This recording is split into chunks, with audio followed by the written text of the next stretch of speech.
চতুর্থ ধাপে দেশের 60 উপজেলায় ভোট গ্রহণ শুরু। একটানা চলবে বিকাল 4টা পর্যন্ত। সুষ্ঠু অবাধ করতে সতর্ক অবস্থানে আইন শৃঙ্খলা বাহিনী। কাল আসছে প্রায় 8 লাখ কোটি টাকার সংযমী এবং আত্মরক্ষার বাজেট। উন্নয়ন ব্যয় মেটাতে বড় আকারে ঋণের পরিকল্পনা সরকারের। চিকিৎসা সেবায় লাগামহীন খরচের খড়গ প্রান্তিক মানুষের জন্য স্বাস্থ্য বাজেটে বরাদ্দ বাড়ানোর দাবি, সমন্বিত পরিকল্পনা নেওয়ার তাগিদ। মালয়েশিয়া ইস্যুতে 50,000 কর্মীর দায়ভার নিতে নারাজ বাইরা, দুষছেন আব্দুর রউফ স্বপনকে। ফের ব্যবস্থা নেওয়ার আশ্বাস প্রতিমন্ত্রীর।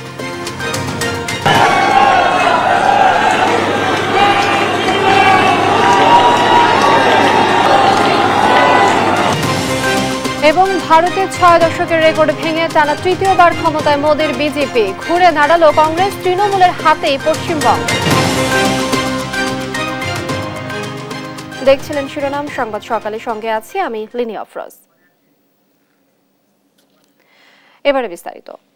শুরু হলো ষষ্ঠ উপজেলা পরিষদ নির্বাচনের চতুর্থ ধাপের ভোট গ্রহণ। একটানা চলবে বিকাল 4টা পর্যন্ত। নির্বিঘ্নে ভোট গ্রহণে সতর্ক অবস্থায় রয়েছে আইন শৃঙ্খলা বাহিনী। কয়েকটি উপজেলায় ইভিএমে এবং বাকিগুলোতে ব্যালটে ভোট নেওয়া হচ্ছে। কেন্দ্রগুলো সতর্ক অবস্থায় রয়েছে পুলিশ, আনসার সদস্যরা। 7টি উপজেলায় মোতায়েন করা হয়েছে 175 প্লাটুন বিজিবি। এছাড়া র্যাব সদস্যরা স্ট্রাইকিং ফোর্স হিসেবে দায়িত্ব পালন করছে। সকালে সব কেন্দ্রে পৌঁছে দেওয়া হয় ব্যালট। এর আগে মঙ্গলবার কেন্দ্রগুলোতে আইন শৃঙ্খলা বাহিনীর কড়া নিরাপত্তায় পাঠানো হয় নির্বাচনী সরঞ্জাম।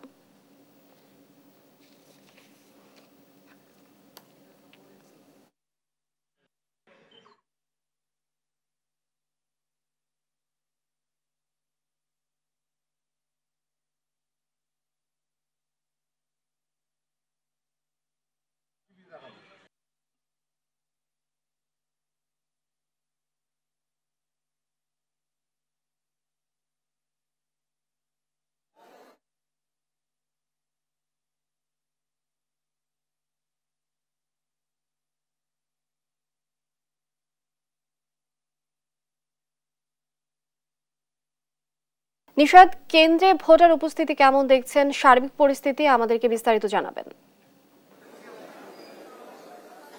জি, যেমনটি বলছিলেন আপনি, আসলে নির্বাচনের উপজেলা পরিষদ নির্বাচনের একে একে কিন্তু 3টি ধাপে নির্বাচন শেষ হয়েছে। আজকে চতুর্থ ধাপের নির্বাচন সেটি চলমান রয়েছে। সারা দেশে 60টি উপজেলায় এই নির্বাচন অনুষ্ঠিত হতে যাচ্ছে এবং এর মধ্যে 3টি ইভিএম এবং বাকি যে উপজেলাগুলোতে সেগুলোতে কিন্তু ব্যালটের মাধ্যমে ভোট গ্রহণ অনুষ্ঠিত হচ্ছে। এর মধ্যে এবার নির্বাচন কমিশনের তথ্য মতে এবারই চতুর্থবারের মতো সবশেষ নির্বাচন অনুষ্ঠিত হচ্ছে। চতুর্থ ধাপের পরে আর নির্বাচন অনুষ্ঠিত হবে না। তবে যে ঘূর্ণিঝড় রেমালের প্রভাবে কিন্তু কয়েকটি কেন্দ্রে ভোট স্থগিত করা হয়েছে, সেগুলো পরবর্তীতে অনুষ্ঠিত হবে। তো আমরা এই মুহূর্তে নির্বাচনের যে খবর, সেই খবর জানাতে আমরা আছি কুমিল্লা নাঙ্গলকোটে এবং এই একটি কেন্দ্রে আমরা যে কেন্দ্রে আছি মকরবপুর উচ্চ বিদ্যালয় এবং মকরবপুর সরকারি প্রাথমিক বিদ্যালয়, দুটি কেন্দ্রের সামনে আমরা উপস্থিত হয়েছি। সেই কেন্দ্রে ভোটার যে মোট ভোটার রয়েছে সেক্ষেত্রে 4287 ভোটার রয়েছে মকরবপুর উচ্চ বিদ্যালয় এবং প্রাইমারি স্কুল যেটি রয়েছে সেখানে 4213 জন ভোটার রয়েছে। এবং তো সকাল 8টা থেকে ভোট গ্রহণ শুরু হওয়ার কথা, সেই অনুযায়ী 8টা থেকে কিন্তু ভোট গ্রহণ শুরু হয়েছে। আমরা দেখছি যে পুরুষের একটি লাইন এবং মহিলাদের জন্য আরেকটি লাইনে কিন্তু ভোট গ্রহণ শুরু হয়েছে। নাঙ্গলকোট উপজেলায় আমরা এখানে যে তথ্য পেয়েছি, এখানে 10 জন প্রার্থী রয়েছে। এর মধ্যে চেয়ারম্যানে 3 জন প্রার্থী এবং ভাইস চেয়ারম্যানে 4 জন এবং মহিলা ভাইস চেয়ারম্যানে 3 জন প্রতিদ্বন্দ্বিতা করছেন। এবং এই উপজেলা কিন্তু প্রথম ধাপে নির্বাচন অনুষ্ঠিত হওয়ার কথা ছিল, কিন্তু পরবর্তীতে সে একজন মহিলা ভাইস চেয়ারম্যানের প্রার্থিতা ফিরে পাওয়া নির্বাচনের আগের দিন ঠিক কিন্তু এখানে ভোট গ্রহণ সেটি স্থগিত করা হয়েছে এবং পরবর্তীতে সেটি চতুর্থ ধাপে এখানে ভোট গ্রহণ অনুষ্ঠিত হচ্ছে। এই পুরো উপজেলা জুড়ে কিন্তু 114টি ভোট কেন্দ্র রয়েছে এবং এখানে প্রায় আইন শৃঙ্খলা বাহিনীর যে তৎপরতা সেটি বজায় রাখার জন্য পুরো উপজেলায় কিন্তু প্রতিটি কেন্দ্রে ম্যাজিস্ট্রেট থেকে শুরু করে পুলিশ সদস্য এবং আনসার সদস্য রয়েছে এবং একই সাথে যে ভোট গ্রহণ কর্মকর্তা 2808 জন ভোট গ্রহণ কর্মকর্তাও রয়েছে। তো পুরো উপজেলা জুড়ে কিন্তু ব্যাপক সংখ্যক ভোটার রয়েছে, 3,35,000 ভোটার এখানে রয়েছে। আর মূল যে ভোট, সে ভোট কিন্তু আমরা এখানে দেখেছি 3জন যদিও চেয়ারম্যান প্রার্থী রয়েছে, এখানে 3জন চেয়ারম্যান প্রার্থীর মধ্যে সবচেয়ে বেশি যে অবস্থান রয়েছে সেখানে আমরা দেখেছি দোয়াত কলমের প্রার্থী নাজমুল হাসান বসির, যিনি দোয়াত কলম প্রার্থী রয়েছেন, এবং একই সাথে ইউসুফ ভুঁইয়া নামে আরেকজন প্রার্থী রয়েছে। দুজনই মূলত আওয়ামী লীগের রাজনৈতিক সাথে জড়িত, এবং সেই কারণেই আসলে দুজনকে ঘিরেই সবচেয়ে বেশি আলোচনা রয়েছে। এবং একই সাথে আরো একজন স্বতন্ত্র প্রার্থীও রয়েছে, তার নাম মাজহারুল ইসলাম, যিনি অন্য দল সাথে সংযুক্ত, যিনি একসময় বিএনপির রাজনীতির সাথে জড়িত ছিলেন বলে আমরা জেনেছি। তো সবকিছু মিলিয়ে এখানের যে অবস্থান রয়েছে, আমরা দেখছি যে নির্বাচনের যে আমেজ, সে আমেজ সকাল সকাল হতে সেটি কিন্তু অনেকটা শুরু হওয়ার মতো, এবং সে অবস্থানে কিন্তু এখানে লক্ষ্য করা যাচ্ছে পুরুষ এবং নারী যে ভোটার লাইন, সেই ভোটার লাইনের কিন্তু আলাদা আলাদা ভাবে কিন্তু রয়েছে। আমি যদি আরেকটু জানিয়ে রাখি, এই কুমিল্লা উপজেলায় কিন্তু 3টি উপজেলায় নির্বাচন অনুষ্ঠিত হতে যাচ্ছে, এবং 3টি উপজেলায় হচ্ছে 14 গ্রাম, হোমনা এবং এই নাঙ্গলকোটে কিন্তু নির্বাচন অনুষ্ঠিত হচ্ছে। সেই সাথে কিন্তু এই 3টি উপজেলায় নির্বাচনের যে সহযোগিতার ক্ষেত্রে, সেক্ষেত্রে আমরা যতটুকু তথ্য পেয়েছি, পুরো 3টি উপজেলার মধ্যে কিন্তু ভোট কক্ষ রয়েছে 2042টি ভোট কেন্দ্র রয়েছে, এবং ভোট গ্রহণের জন্য 7,086 জন ভোট গ্রহণ কর্মকর্তা অর্থাৎ প্রিজাইডিং অফিসার রয়েছে। এবং একই সাথে যে অন্যান্য যে ভোট কেন্দ্র, সেগুলো তথ্য আমরা ইতিমধ্যে দিয়েছি, এবং আইন শৃঙ্খলা বাহিনীর জন্য আমরা জেনেছি গতকালকে কিন্তু র্যাব এবং বিজিবি সদস্যরা তাদের যে 60টি উপজেলা নির্বাচনের যে টিম, সেই টিম কিন্তু তারা গঠন করেছে, এবং একই সাথে নির্বাচনের পরিবেশ বজায় রাখার জন্য আনসার সদস্যরা রয়েছেন, এবং কেন্দ্রের ভেতরে কোনো ধরনের আসলে কোনো অপ্রীতিকর ঘটনা যেন না ঘটে, সেটিও কিন্তু মোকাবেলা করার জন্য আইন শৃঙ্খলা বাহিনীর অবস্থান আমরা লক্ষ্য করতে পারছি। এবং একই সাথে যদি সবকিছু মিলিয়ে আমরা এখন পর্যন্ত যেটি দেখেছি, নির্বাচন ভোট গ্রহণ শুরু হয়েছে, যেটি বিকেল 4টা পর্যন্ত চলবে। তো এই ছিল কুমিল্লার নাঙ্গলকোট থেকে আমার কাছে থাকা নির্বাচনী খবর। নিশাদ, অসংখ্য ধন্যবাদ আপনাকে। দর্শক, ভোটের খবর জানাচ্ছিলেন কুমিল্লার নাঙ্গলকোট থেকে আমাদের সহকর্মী শাহাদাত নিশাদ। শুরু হয়েছে 4র্থ ধাপের উপজেলা নির্বাচনের ভোট গ্রহণ। এ নিয়ে বিস্তারিত জানাতে যশোর ও ময়মনসিংহ থেকে সরাসরি যুক্ত হচ্ছেন সহকর্মী ইন্দ্রজিৎ রায় এবং ইলিয়াস আহমেদ। শুরুতেই যাচ্ছে সহকর্মী ইন্দ্রজিৎ রায়ের কাছে। ইন্দ্রজিৎ, কেন্দ্রে ভোটার উপস্থিতি কেমন দেখছেন, পরিবেশ নির্বাচনের পরিবেশ কেমন দেখছেন, এ বিষয়ে জানাবেন। 4র্থ ধাপে যশোর সদর উপজেলা পরিষদের ভোট গ্রহণ অনুষ্ঠিত হচ্ছে, অর্থাৎ সকাল 8টা থেকেই কিন্তু আনুষ্ঠানিকভাবে যে ভোট গ্রহণ সেটি শুরু হয়েছে। এখানে আমি জানিয়ে রাখি, যশোর সদর উপজেলায় 219টি কেন্দ্রে 6 লক্ষাধিক ভোটার তাদের ভোটাধিকার প্রয়োগ করবেন আজ সকাল 8টা থেকে বিকাল 4টা পর্যন্ত, অর্থাৎ এই উপজেলায় কিন্তু রেকর্ড সংখ্যক ভোটার, এবং এই 6 লক্ষাধিক ভোটার তাদের ভোটাধিকার প্রয়োগ করবেন। এখানে আপনার জানিয়ে রাখি যে যশোর সদর উপজেলা চেয়ারম্যান পদে প্রতিদ্বন্দ্বিতা করছেন 8 জন প্রার্থী, পুরুষ ভাইস চেয়ারম্যান পদে প্রতিদ্বন্দ্বিতা করছেন 5 জন, এবং মহিলা ভাইস চেয়ারম্যান পদে কিন্তু প্রার্থী আছে 3 জন, অর্থাৎ মোট 16 জন প্রার্থীর যে ভাগ্য নির্ধারণ হবে আজ ভোটারদের যে রায়, সেই রায়ের মধ্য দিয়ে, এবং সুষ্ঠু এবং শান্তিপূর্ণভাবে ভোট গ্রহণের জন্য সার্বিক যে প্রস্তুতি, সেই প্রস্তুতি গ্রহণ করা হয়েছে। এবং আমরা দেখছি যে আমি আছি এখন যশোর জেলা স্কুল কেন্দ্রে, এবং এটি মূলত মহিলা কেন্দ্র এবং পুরুষ কেন্দ্র। এখানে দুটি কেন্দ্র আছে, এবং এই কেন্দ্রের মহিলা ভোটার যারা, তাদেরকে আমরা আসতে দেখছি, এবং ভিতরে অনেকেই গেছেন ভোট দেওয়ার জন্য। তবে সুষ্ঠু এবং শান্তিপূর্ণ ভোট গ্রহণের জন্য আইন শৃঙ্খলা বাহিনীর পক্ষ থেকে যে সার্বিক প্রস্তুতি, সেই প্রস্তুতি নেওয়া হয়েছে, এবং সংশ্লিষ্টরা বলছেন যে সুষ্ঠু এবং শান্তিপূর্ণভাবে ভোট গ্রহণ অনুষ্ঠিত হবে, এমনটি প্রত্যাশা করছেন সংশ্লিষ্টরা। তো এই ছিল আমার কাছে যশোর থেকে সর্বশেষ। আমরা এখন চলে যাচ্ছি সহকর্মী ইলিয়াসের কাছে। ইলিয়াস।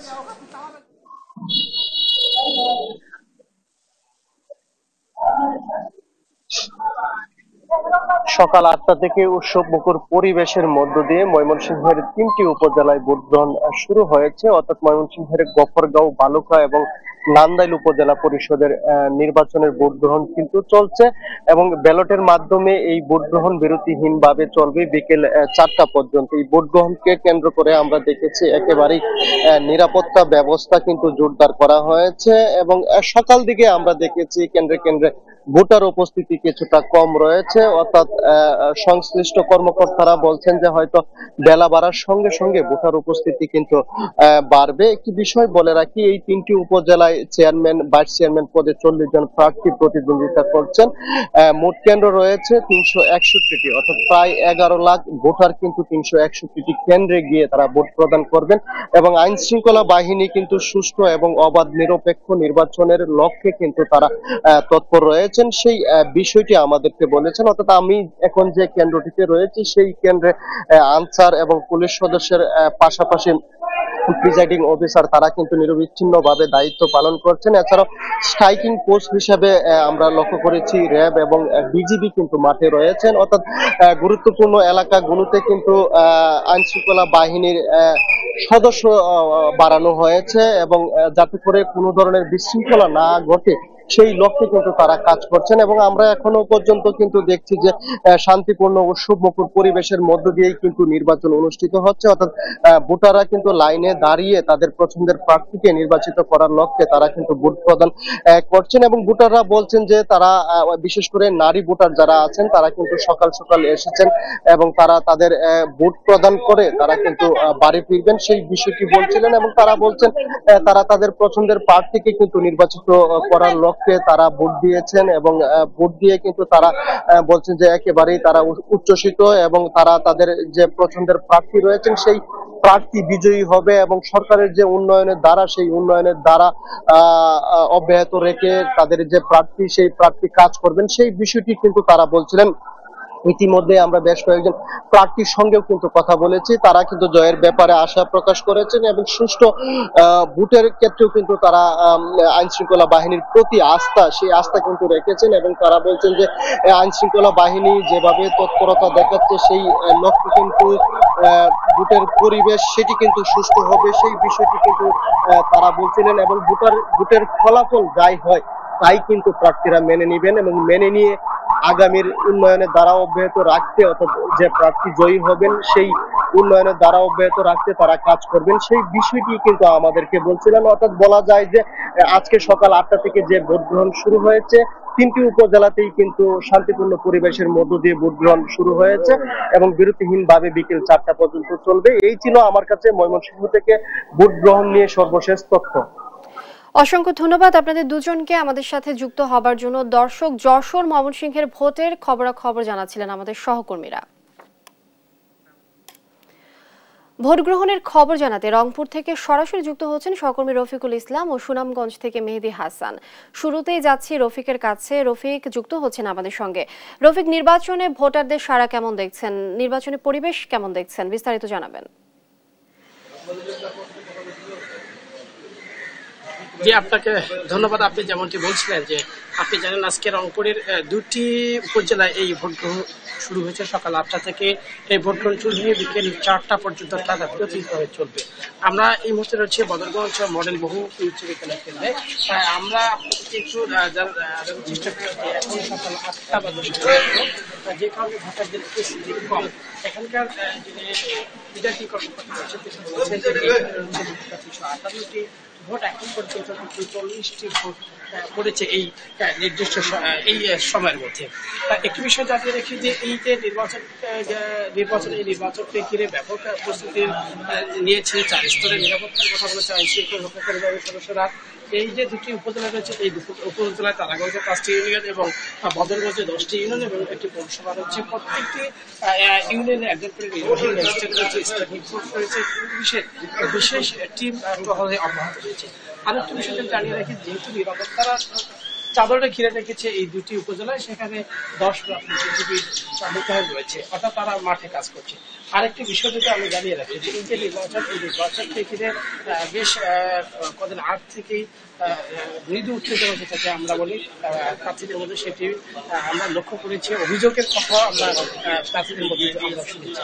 সে কারণে কিন্তু এই উপজেলায় বদরগঞ্জ উপজেলায় একটি বাড়তি নিরাপত্তা নিয়েছে আইন শৃঙ্খলা রক্ষাকারী বাহিনীর সদস্যরা। একই সঙ্গে আমরা বলবো যে এখানকার যারা ভোটার রয়েছেন, ভোট দিয়েছেন, যারা ভোট দিয়েছে এখান থেকে গেলেন, আমরা তাদের সঙ্গে কথা বলছি। তারা বলছেন যে এখন পর্যন্ত যে ভোটের পরিস্থিতি অত্যন্ত সুষ্ঠু রয়েছে, যারা ভোটটা দিতে আসছেন তারা ভোট দিয়ে সুষ্ঠুভাবে ভোট তারা চলে যাচ্ছেন। ভোটারদের প্রত্যাশা যে এই যেভাবে ভোট গ্রহণ শুরু হয়েছে শেষ পর্যন্ত এরকম পরিবেশে তারা ভোট দিতে পারবেন এমনটি তারা প্রত্যাশা করছেন।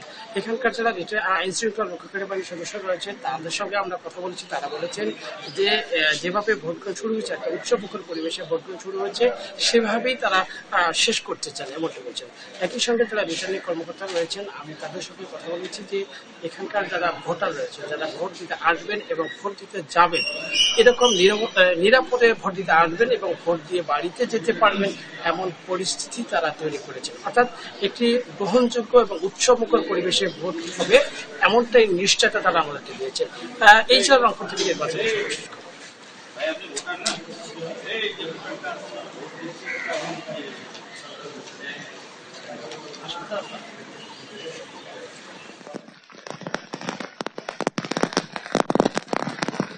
রফিক, ধন্যবাদ আপনাকে। আপনি দেখতে পাচ্ছেন যে সুনামগঞ্জে আসলে দুর্যোগপূর্ণ আবহাওয়া, খুবই খারাপ অবস্থা, এবং এই কিছুক্ষণের প্রবল বৃষ্টিপাত শুরু হয়েছে। এর মধ্যে আসলে ভোটার উপস্থিতিও আসলে অনেক কম, এবং গত কদিন ধরে আসলে বৃষ্টিপাত চলছে। আজকেও এই বৃষ্টিপাত শুরু হয়েছে। যদি এই বৃষ্টিপাতের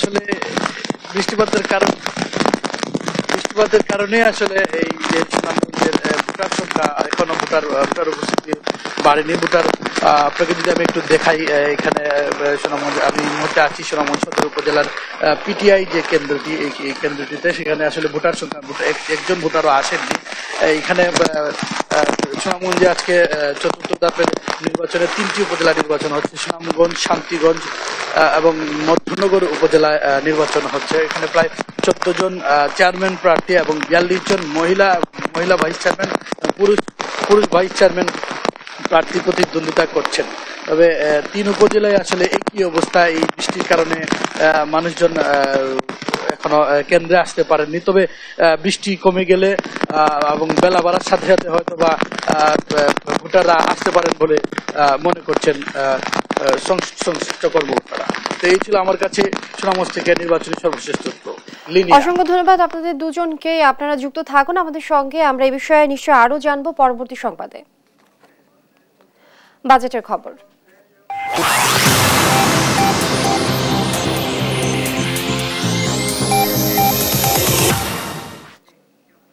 অর্থনীতির কঠিন সময়ের সংযমী এবং আত্মরক্ষার বাজেট পেশ করতে যাচ্ছেন অর্থমন্ত্রী আবুল হাসান মাহমুদ আলী। 3.25 লাখ কোটি টাকার ঘাটতি সহ বাজেটের আকার ধরা হয়েছে 7,96,900 কোটি টাকা। চলতি অর্থ বছরের চেয়ে বেড়েছে মাত্র 4.5%। রাজস্ব আদায় প্রত্যাশা মতো না হওয়ার পাশাপাশি উন্নয়ন ব্যয় মেটাতে বড় আকারে ঋণের পরিকল্পনা করেছে সরকার। বিস্তারিত আমেনা প্রণামীর রিপোর্টে। কয়েক বছর ধরেই অর্থনীতিতে স্পষ্ট টানাপোড়েন আর অস্থিরতা। লাগাম টানা যাচ্ছে না মূল্যস্ফীতির, নেই প্রত্যাশিত বিনিয়োগও।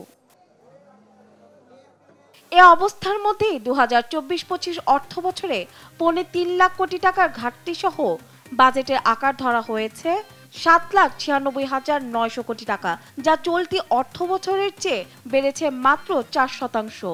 মূল্যস্ফীতির সমন্বয় করলে প্রকৃত অর্থে কমেছে বাজেটের আকার। মূল্যস্ফীতির নিয়ন্ত্রণকে প্রধান লক্ষ্য ধরে বাজেটের আকার বাড়াতে নজর দিতে পারেনি সরকার। এনবিআর এর লক্ষ্য ধরা হয়েছে 4,80,000 কোটি টাকা বছর ব্যবধানে, যা বেড়েছে মাত্র 11%। এডিপি প্রায় 1200 প্রকল্পে 2,65,000 কোটি টাকা বরাদ্দ থাকছে।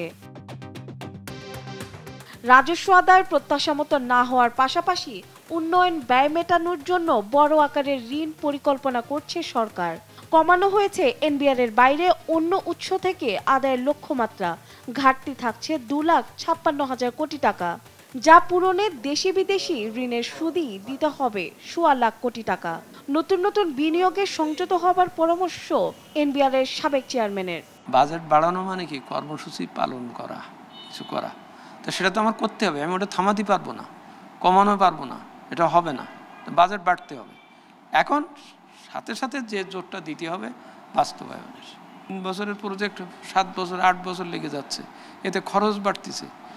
তারপর আমি যে রিটার্নটা পেতাম সেই রিটার্নটা পাচ্ছি না। এখানে আমার নজর দিতে হবে।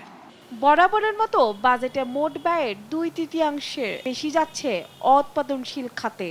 4,69,000 বেতন ভাতা এবং ভর্তুকি সহ নানা ব্যয় মেটাতে, সুদ মেটাতে 1,13,500 কোটি টাকা উন্নয়নমুখী বিনিয়োগে সক্ষমতা বাড়ানোর পাশাপাশি বাজেট বাস্তবায়নে তদারকির প্রয়োজন বলে মনে করছেন এ অর্থনীতিবিদ।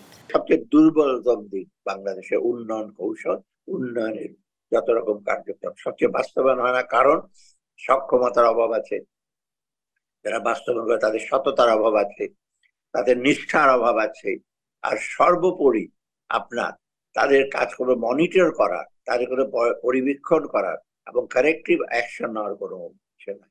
লক্ষ্যমাত্রা অনুযায়ী রাজস্ব আদায় হলেও বড় অঙ্কের ঘাটতি থাকবে এ বাজেটে। টাকার অঙ্কে যা 2,55,000 কোটি টাকা।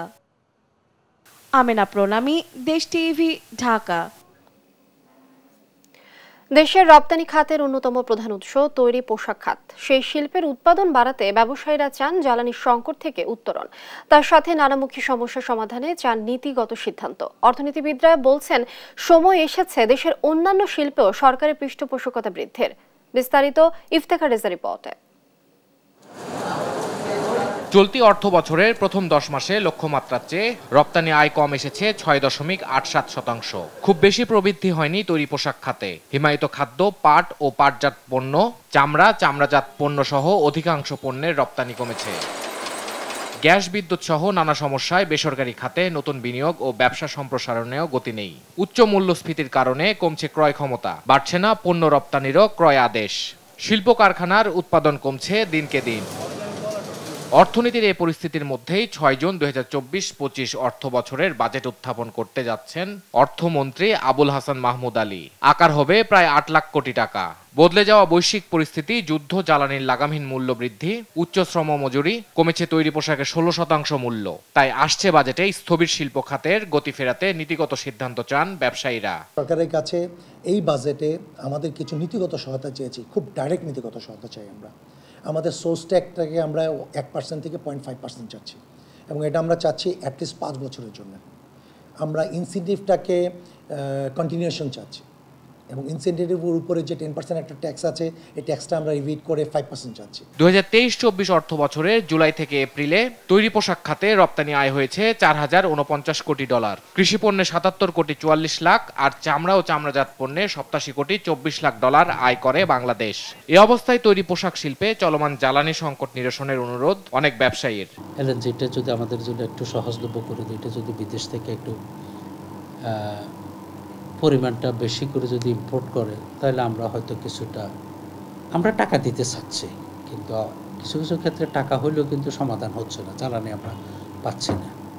গ্যাসের অপ্রতুলতা যেটা আছে, অপ্রতুল, তারপর এলএনজিটা চাচ্ছে। পোশাক শিল্পের মতো অন্য খাতেও প্রণোদনার পরামর্শ অর্থনীতিবিদদের। $1 ইম্পোর্ট বাঁচানো মানে $1 আয় করা, আর $1 এক্সপোর্ট করা মানে পুরো $1 আয় করা না, কারণ ওই এক্সপোর্টের মধ্যে কাঁচামাল আছে যেটার জন্য আবার কিছু ডলার চলে যায়। সুতরাং ইম্পোর্ট সাবস্টিটিউটিং অর্ডার মানে ইন্ডাস্ট্রিগুলোকে বেশি দেওয়া এবং অন্য এক্সপোর্ট ওরিয়েন্টেড ইন্ডাস্ট্রিগুলোকে ইনসেন্টিভ দেওয়া, সেইটার পার্ট হিসাবে চামড়া শিল্প একটা খুবই সম্ভাবনাময় শিল্প। বাজেটে সব ধরনের রপ্তানির বিপরীতে উৎস কর 1% থেকে কমিয়ে 0.25% করার দাবি জানিয়েছে বিজিএমইএ। চাপে থাকা অর্থনীতিকে চাঙ্গা করতে উদ্যোক্তা ও শিল্প মালিকরা বেশ কিছু দাবি নিয়ে সরকারের সঙ্গে দেন দরবার করছেন। বাজেটে যার প্রতিফলন দেখতে চান তারা। ইফতেখার রেজা, দেশ টিভি, ঢাকা। দেশের সরকারি হাসপাতালে অবকাঠামো থাকলেও সুযোগ নেই অধিকাংশ টেস্টের। জনবলের ঘাটতি, যন্ত্রপাতি না থাকায় দীর্ঘ ভোগান্তি সাধারণ মানুষের। চিকিৎসা নিতে গিয়ে ব্যক্তির পকেট থেকে খরচ হয় অন্তত 74%, অথচ প্রতি বছর বাজেটের 4 ভাগের 1 ভাগই ফেরত যায়। এ অবস্থায় স্বাস্থ্য খাতে সমন্বিত পরিকল্পনা নেওয়ার তাগিদ বিশেষজ্ঞদের। বিস্তারিত হাসান মাহমুদের রিপোর্টে। কম খরচে রোগ নির্ণয়ের জন্য সরকারি হাসপাতালে ছোটেন রোগীরা, তবে লিস্টে থাকলেও বাস্তবে অধিকাংশ টেস্টই হয় না সরকারি হাসপাতালে। বাধ্য হয়ে প্রাইভেট ক্লিনিক ও ডায়াগনস্টিক সেন্টারে যান তারা, আর এজন্য গুনতে হয় কয়েক গুণ অর্থ। তথ্য বলছে প্রয়োজনীয় স্বাস্থ্য পরীক্ষায় প্রায় 70% নেই সরকারি হাসপাতালে। জনবল সংকট, প্রয়োজনীয় যন্ত্রপাতি ও রিএজেন্ট সংকট প্রতিদিনের। এতে চিকিৎসা সেবা নিতে 100 টাকায় 74 টাকায় ব্যয় হয় ব্যক্তির পকেট থেকে। অথচ 2023-24 অর্থ বছরে 40% অর্থ খরচ করতে পারেনি স্বাস্থ্য মন্ত্রণালয়। এর আগের বছরের চিত্রও প্রায় একই রকম। যে আমাদের ল্যাবরেটরি ফ্যাসিলিটিজ, আমাদের যে জায়গাগুলোতে ঘাটতি আছে এবং যে হিউম্যান রিসোর্সের যে ঘাটতি এগুলো আছে, রিয়েজেন্টের যে ঘাটতিগুলো আছে, সেই জায়গাগুলো যদি আমরা করতে পারতাম তাহলে তো আমাদের একদিকে বাজেটও বাড়তো, মানুষ সুবিধাটাও পাতো। দেশের সরকারি মেডিকেল কলেজগুলোতে 1000-এর বেশি আসন বৃদ্ধি হলেও বাড়ানো হয়নি শিক্ষক সংখ্যা। এখনো ফাঁকা প্রায় অর্ধেক আসন। এই অবস্থায় হোঁচট খাচ্ছে দেশের মেডিকেল শিক্ষা ব্যবস্থা। সরকারি খাতে ব্যয়ভীতি ও প্রশাসকদের অদক্ষতায় বড় বাধা বলছেন বিশেষজ্ঞরা। না আছে পড়াশোনা করানোর উপযুক্ত শিক্ষক, না আছে সঠিক জনবল যারা মেডিকেল ছাত্রছাত্রীদেরকে পড়াশোনার পথে ধীরে ধীরে প্রশিক্ষিত করবে। শুধু মেডিকেল কলেজ তৈরি করে নামে মাত্র পড়াশোনা করে চিকিৎসক তৈরি করা উচিত না। বর্তমানে মানুষের মৃত্যুর 70% হচ্ছে ক্যান্সার, হৃদরোগ, ডায়াবেটিসের মতো অসংক্রামক রোগে। এসব রোগের দীর্ঘমেয়াদী চিকিৎসায় দারিদ্র সীমার নিচে নেমে যাচ্ছে অধিকাংশ পরিবার। ক্যান্সার চিকিৎসার মতো খরচ যোগানোর মতো অবস্থা 90% নাই আমাদের দেশের মানুষের। আবার বড় বড় হাসপাতাল যেগুলি হচ্ছে একদম 5 স্টার হোটেলের মতো বা ওইরকম কর্পোরেট হাসপাতাল, সেগুলিতে 5% বেশি মানুষ এই হাসপাতালগুলোতে চিকিৎসা নেওয়ার তাদের সামর্থ্য নাই। হিউম্যান অ্যাসেট, এরা তো লাইবিলিটি না, এটা অ্যাসেট হিসাবে তো সে যদি সুস্থ মানুষ হিসাবে জীবিত থাকে তখন সে যে কাজ করবে দেশের জন্য, সেক্ষেত্রে তার যে কন্ট্রিবিউশন, সেই কন্ট্রিবিউশন দেশের উন্নতিতে কাজে লাগবে। সুতরাং তার স্বাস্থ্য যদি ঠিক না থাকে তাহলে কিন্তু আপনি ইউ আর নো হোয়ার। এদিকে স্বাস্থ্যমন্ত্রী বলছেন, জনগণের কাজে লাগে না এমন সব প্রকল্প বাদ দেওয়া হবে এবার। সাধারণ মানুষের উপকারে যে প্রকল্প আসবে সেই প্রকল্পটা নিয়ে আমরা কাজ করব এবং এটা মনিটর করার জন্য আমি প্রত্যেক মাসে অল্প অল্প করে সবার সাথে কথা বলবো যেন আমি অর্থ বছরে টাকাটা আমি শেষ করতে পারি। বিশেষজ্ঞরা বলছেন, কোনো বড় প্রকল্প হাতে নিলে সেখানে ভাগ বসান প্রভাবশালীরা, তৈরি হয় বড় দুর্নীতির সুযোগ। আর এজন্যই বড় অঙ্কের প্রকল্প নিতে ভয় পান হাসপাতাল পরিচালকরা। হাসান মাহমুদ, দেশ টিভি, ঢাকা। সব প্রক্রিয়া শেষ করেও মালয়েশিয়া যাবার সুযোগ মেলেনি প্রায় 50,000 কর্মীর। প্রভাবশালী মন্ত্রী এমপিদের সিন্ডিকেট 12,000 কোটি টাকা হাতিয়ে নিলেও পাল্টাপাল্টি দোষারোপের বৃত্তেই আছে জনশক্তি নিয়োগকারী এজেন্সির সংগঠন বায়রা। ফের দায়ীদের বিরুদ্ধে ব্যবস্থা নেওয়ার আশ্বাস দিয়েছেন প্রবাসী কল্যাণ প্রতিমন্ত্রী। বিস্তারিত কায়েস রাহাতের রিপোর্টে। প্রবাসীদের শ্রমে ঘামে আসে অর্থনীতির অন্যতম চালিকা শক্তি রেমিট্যান্স। মধ্যপ্রাচ্য সহ ইউরোপ, আমেরিকা থেকে প্রতি মাসেই বড় অঙ্কের বৈদেশিক মুদ্রার যোগান দেন অভিবাসী কর্মীরা। তবে ভাগ্য উন্নয়নে বিদেশগামী অভিবাসী কর্মীদের সঙ্গে এমন প্রতারণার খবরে তোলপাড় চলছে দেশ জুড়ে। সব প্রক্রিয়া শেষ করেও মালয়েশিয়া যাওয়ার সুযোগ মেলেনি প্রায় 50,000 কর্মীর। 12,000 কোটি টাকা হাতিয়ে নেওয়া হলেও পাল্টাপাল্টি দোষারোপের বৃত্তেই আছে জনশক্তি নিয়োগকারী এজেন্সির সংগঠন বায়রা। তিনি বলেছেন যারা কর্মী যেতে পারে নাই তাদের টাকা না দিতে বায়রা ফেরত দিবে। কোথা থেকে বায়রা ফেরত দিবে? এই টাকা কে ফেরত দিবে বলেন? সিন্ডিকেটের 100 সদস্যকে ফেরত দিতে হবে। এই দায় কি 2200 সদস্যকে এই দায় নিবে? কোনোভাবেই নিবে না। সিন্ডিকেটের মূল হোতা হিসেবে সাবেক মহাসচিব আব্দুর রৌফ স্বপনকে দায়ী করছেন বায়রার নেতারা।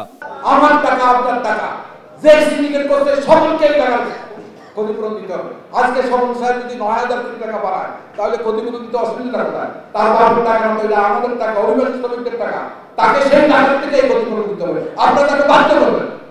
আর একটা কথা, আমাদের সরকার যদি এই 40-50,000 শ্রমিককে বাড়াতে না পারে, আপনারা যদি আমাদের সাথে সহযোগিতা করেন, আমরা মালয়েশিয়ার হাইকোর্ট বলেন, ইন্টারন্যাশনাল কোর্ট বলেন, বাংলাদেশের কোর্ট বলেন, আমরা সরকারকে বাধ্য করব এই 40-50,000 শ্রমিক দিতে। সপ্তাহ খানেক ধরেই দায়ীদের বিরুদ্ধে ব্যবস্থা নেওয়ার আশ্বাসেই সীমাবদ্ধ প্রবাসী কল্যাণ প্রতিমন্ত্রী।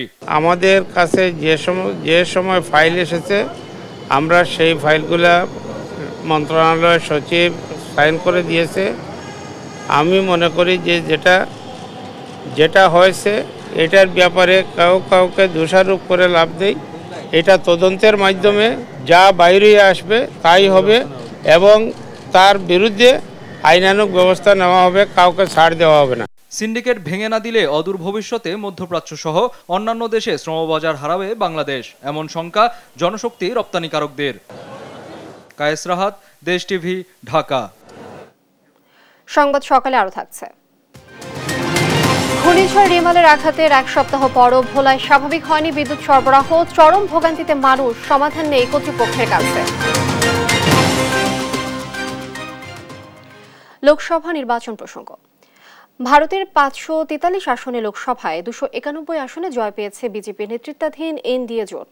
আর গেলবারের চেয়ে প্রায় 150 আসন বেশি পেয়ে ঘুরে দাঁড়িয়েছে কংগ্রেস নেতৃত্বাধীন ইন্ডিয়া জোট। তারা জিতেছে 233 আসনে। বিজয় ভাষণে মোদি বলেছেন, 6 দশক পর ভারতের নতুন ইতিহাস তৈরি হয়েছে। বলেন, জনগণ তাদের উপর আস্থা রেখেছে। লুৎফুর কবিরের রিপোর্টে বিস্তারিত। ভারতের লোকসভা নির্বাচনের আনুষ্ঠানিক ফল ঘোষণার আগেই বিজেপির সদর দপ্তরে হাজির হন নরেন্দ্র মোদি। শত শত নেতাকর্মী ও সমর্থকেরা এ সময় তাকে অভ্যর্থনা জানান। দলটির রাজনৈতিক কার্যালয়ে এ সময় উৎসব মুখর পরিবেশ সৃষ্টি হয়। রাজনাথ সিং সহ আরও শীর্ষ পর্যায়ের নেতাদের মোদির সঙ্গে দেখা যায়। তবে একক সংখ্যাগরিষ্ঠতা না পাওয়ায় এনডিএ জোটের দিকেই তাকিয়ে থাকতে হয় মোদিকে। ভাষণের শুরুতেই জোটের নেতাকর্মীদের প্রশংসা করে তৃতীয়বারের মতো জোটের বিজয়ের দাবি করেন তিনি। তৃতীয়বারের মতো সরকার গঠন করতে যাচ্ছে এনডিএ জোট, এর জন্য দেশের জনগণের কৃতিত্ব দাবি করেন নরেন্দ্র মোদি। দীর্ঘক্ষণের বক্তৃতায় এই বিজয় বিশ্বের সবচেয়ে বড় গণতান্ত্রিক দেশের জয় বলে মন্তব্য করেন মোদি। भारत माता की, भारत माता की, भारत माता की जय जगन्नाथ, जय जगन्नाथ। आपका ये स्नेह। এর আগে সামাজিক মাধ্যম এক্সে এনডিএ জোটের বিজয়ের দাবি করেন নরেন্দ্র মোদি, যা মুহূর্তেই ছড়িয়ে পড়ে আন্তর্জাতিক গণমাধ্যমে। বলেন, জনগণের আশা আকাঙ্ক্ষা পূরণে সর্বোচ্চ চেষ্টা করে যাবেন তারা। এদিকে বিজেপিকে কাঁপিয়ে দিয়েছে কংগ্রেসের নেতৃত্বাধীন ইন্ডিয়া জোট। এই দলটিও একক সংখ্যাগরিষ্ঠতা না পাওয়ায় জোট গঠনের পথেই হাঁটতে যাচ্ছে এমন আভাস দিয়েছেন কংগ্রেস নেতা রাহুল গান্ধী। कल हमारा अलायंस डिसाइड करेगा। লুৎফর কবির, নিউজ ডেস্ক, দেশ টিভি। ঘূর্ণিঝড় রিমালের আঘাতের এক সপ্তাহ পরও ভোলায় স্বাভাবিক হয়নি বিদ্যুৎ সরবরাহ। এতে একদিকে বেড়েছে মানুষের দুর্ভোগ, অন্যদিকে ব্যাহত হচ্ছে ব্যবসা প্রতিষ্ঠানের কার্যক্রম ও শিক্ষার্থীদের লেখাপড়া। কবে স্বাভাবিক হবে তা নিয়ে চরম অনিশ্চয়তায় বিদ্যুৎ বিভাগও। সহকর্মী ছোটন সাহার পাঠানো তথ্যচিত্রে ফারজানা ইসলামের ডেস্ক রিপোর্ট। ভোলার উপকূল জুড়ে ঘূর্ণিঝড় রিমাল চালিয়েছে ব্যাপক তাণ্ডব, যার ক্ষতচিহ্ন রয়ে গেছে এখনো। 7 দিন ধরে অন্ধকারে ডুবে আছে ভোলার 5 উপজেলার অন্তত 10 থেকে 15টি গ্রাম। ঝড়ে ঘরবাড়ি বিধ্বস্তের পাশাপাশি বিদ্যুতের খুঁটি ও ট্রান্সফরমার ক্ষতিগ্রস্ত হয়েছে। এতে পুরোপুরি বিচ্ছিন্ন পল্লী বিদ্যুৎ সমিতির আওতায় থাকা বিদ্যুৎ সেবা। তীব্র গরমে বিদ্যুৎ না পেয়ে চরম ভোগান্তিতে স্থানীয়রা। সেই সঙ্গে শিক্ষা প্রতিষ্ঠানের কার্যক্রম ব্যাহত হওয়ার পাশাপাশি নেতিবাচক প্রভাব পড়েছে ব্যবসা বাণিজ্যেও। ঘূর্ণিঝড় হওয়ার পর থেকে আমাকে দিকে কোনো কারেন্ট বিদ্যুৎ আসছে না। ফ্রিজের মাছ মাংস সব ফালাই দিছি, আমরা চলতে খুব কষ্ট পাই, গাড়ি ঘোড়া অটো সাজাতে পারি না, সব বন্ধ। আমাকে ছেলে সন্তান লেখাপড়া করাইতে পারি না, তারপর ঘরে বাতি আলো কিছুই নেই। ময় মুরব্বীরা অনেক কষ্টে আছে, অসুস্থ লোকেরা কষ্টে আছে, ছেলেমেয়েরা পড়ালেখা করতে পারতেছে না। বিদ্যুৎ সেবা সরবরাহ রাখতে চেষ্টা চলছে জানালেও ক্যামেরার সামনে কথা বলতে রাজি হননি পল্লী বিদ্যুৎ সমিতির কোনো কর্মকর্তা। তবে জেলা প্রশাসক বলছেন, দ্রুত বিদ্যুৎ সেবা চালুর বিষয়ে দেওয়া হয়েছে নির্দেশনা। সংশ্লিষ্ট ডিপার্টমেন্টকে ইতিমধ্যেই আমাদের সমন্বয় সভার মাধ্যমেও তাদেরকে সিদ্ধান্ত জানিয়ে দিয়েছি যে দ্রুত জনগণের মাঝে বিদ্যুৎ লাইন সংযোগ সংস্কার করে দ্রুত মানুষের মাঝে বিদ্যুৎ সরবরাহ নিশ্চিত করার জন্য সে অনুযায়ী তারা কাজ করছে। ঘূর্ণিঝড়ে জেলার 6 উপজেলায় পল্লী বিদ্যুৎ সমিতির 42টি ট্রান্সফরমার ও অসংখ্য খুঁটি ক্ষতিগ্রস্ত হয়, যা টাকার অঙ্কে 1,55 লাখ। জেলায় মোট গ্রাহক সংখ্যা 4 লাখের বেশি। নিউজ ডেস্ক, দেশ টিভি। সংবাদ সকালে আরো যা থাকছে। বিশ্বকাপে ইংল্যান্ড স্কটল্যান্ড ম্যাচ বৃষ্টিতে পরিত্যক্ত, নেপালের উৎসব থামিয়ে নেদারল্যান্ডসের জয়।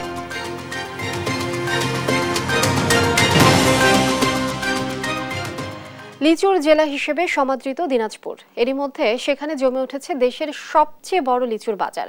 এসেছে মাদ্রাজি, বেদানা, বোম্বাই সহ নানা জাতের লিচু। শুরুতে ভালো দাম পেয়ে খুশি চাষিরা, তবে ক্রেতাদের মাঝে দেখা দিয়েছে মিশ্র প্রতিক্রিয়া। সহকর্মী কুরবান আলীর পাঠানো তথ্য ছবিতে ফারিয়া ইসলামের ডেস্ক রিপোর্ট। রসালো লিচুর জন্য বিশ্বজুড়ে খ্যাতি রয়েছে দিনাজপুরের। বোম্বাই, চায়না থ্রি, বেদেনা, কাঁঠালি সহ বিভিন্ন জাতের লিচুর উৎপাদন হয় এই জেলায়। এরই মধ্যে শহরের কালীতলা এলাকায় দেশের সবচেয়ে বড় লিচুর বাজার জমে উঠেছে। ভোর থেকে রাত 10টা অবধি সরব থাকছে এই বাজার। ক্রেতাদের আকৃষ্ট করতে দোকানে লিচু সাজিয়ে হাঁকঢাক দিচ্ছেন বিক্রেতারা। তীব্র দাবদাহ ও ঝড়ের কারণে লিচুর ক্ষতি হওয়ায় বাজারে সরবরাহ কম, সে কারণে এবছরে বেড়েছে লিচুর দাম। গেল বছর লিচুর দাম কম থাকায় ক্ষতির মুখোমুখি হয়েছিল লিচু চাষিরা, তবে এবছর ফলন কম হলেও দাম বেশি হওয়ায় খুশি তারা। খুশি আমরা, দাম বাজার বেশি আছে, এই জন্য খুশি। বছরে সেরকম ফলন হয়নি আর অতটা লাভ হয়নি, কিন্তু এবার প্রথম অবস্থায় যে প্রচুর তাপমাত্রার কারণে কিছু লিচু নষ্ট হয়েছে আর কি, এই জন্য এবার লাভটা একটু বেশি হচ্ছে। গত বছরের দাম মানুষের লাগালের মধ্যেই ছিল, এবার কিন্তু লাগালের বাইরে দাম, এবং গতবারের তুলনায় এবার লিচুর ফলন আল্লাহর রহমতে অনেকটা ভালো। এই ঝড় বৃষ্টির মধ্যে অনেক লিচু ঝরে যাওয়ায়, লিচু ফলন কম হওয়ায় এখন বাজারে ডাবল দাম লিচু, সব লিচুর ডাবল দাম। তবে দাম বেশি হওয়ায় ক্রেতাদের মাঝে দেখা দিয়েছে মিশ্র প্রতিক্রিয়া। কম দামের আশায় দোকানে দোকানে ঘুরছেন তারা। বাজার দেখতেছি যেখানে কম পাবো সেই হিসেবে নিব। গত বছরে যে লিচু কিনছি 200 টাকায়, সেই লিচু এখন 400 টাকা। আমি লিচু 500 নিচ্ছি। আশা করা হচ্ছে চলতি বছর এ জেলায় 5000 হেক্টর জমি থেকে প্রায় পাওয়া যাবে 40,000 মেট্রিক টন লিচু। প্রতিদিন 15 থেকে 20 কোটি টাকার লিচু কেনাবেচা হয় এই বাজারে। চলতি বছর জেলায় 400 থেকে 500 কোটি টাকার লিচু বিক্রির প্রত্যাশা সংশ্লিষ্টদের। নিউজ ডেস্ক, দেশ টিভি।